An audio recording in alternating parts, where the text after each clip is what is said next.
banyak pertanyaan yang masuk kepada saya terkait dengan keluarnya peraturan Kapolri nomor 10 tahun 2025 yang memungkinkan 17 jabatan sipil diduduki oleh anggota Polri.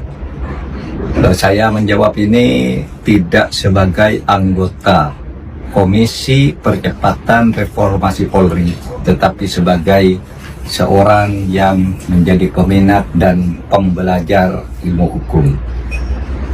Perkap tersebut, Perkap nomor 10 tahun 2025 itu bertentangan dengan dua undang-undang, yaitu pertama Undang-Undang nomor 2 tahun 2002 tentang Kepolisian Republik Indonesia, di mana di dalam pasal 28 ayat 3 disebutkan bahwa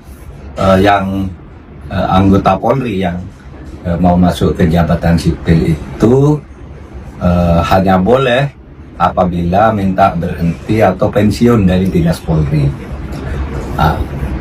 Ketentuan terbatas ini sudah dikuatkan oleh putusan Mahkamah Konstitusi nomor 114 tahun 2025. Perkap tersebut juga bertentangan dengan Undang nomor 20 tahun 2003 tentang ASN, terutama pasal 19 ayat 3 yang menyebut bahwa jabatan-jabatan sipil di tingkat pusat boleh diduduki oleh anggota TNI dan anggota Polri sesuai dengan yang diatur di dalam Undang-Undang TNI dan Undang-Undang Polri.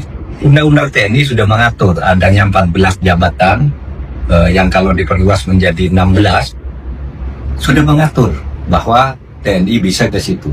Tapi Undang-Undang Polri sama sekali tidak menyebut jabatan-jabatan yang bisa diduduki oleh Polri. Dengan demikian, ketentuan Perkap itu kalau memang diperlukan, itu harus dimasukkan di dalam undang-undang. Tidak bisa hanya dengan sebuah perkap jabatan sipil itu diatur. Saudara juga tidak benar loh kalau mengatakan, loh, Polri itu kan sudah sipil, masa tidak boleh masuk ke jabatan sipil? Ya memang begitu aturannya. Sipil tidak boleh masuk ke sipil juga kalau di ruang lingkup tugas dan profesinya. Misalnya, seorang dokter bertindak sebagai jaksa kan tidak bisa. Jaksa bertindak sebagai dokter kan tidak bisa.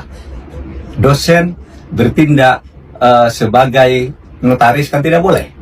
Dan seterusnya. Jadi dari sipil ke sipil pun ada pembatasannya.